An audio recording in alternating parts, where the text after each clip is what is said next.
Friends, नमस्ते, प्रणाम। लोग कैसन बानी? सानू मिश्रा ऑफिशियल ब्लॉग से स्वागत करते हैं। तो आज हम सुनाए बहुत धमाकेदार नाच गीत बा।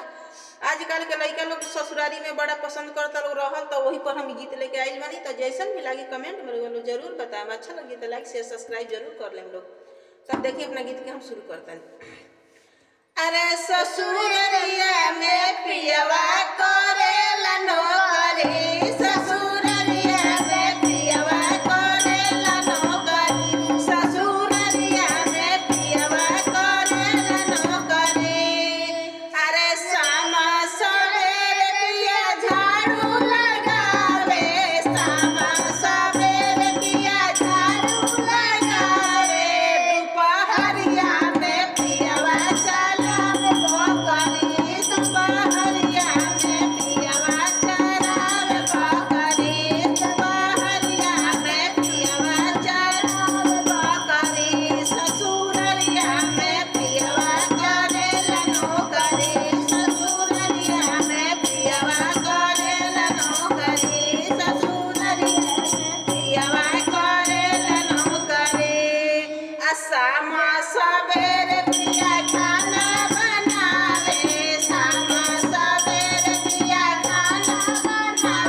शिकायत मत करवे से कि हमरा ढोलक बजा बढ़िया से ना आवेला, बता देते पहले।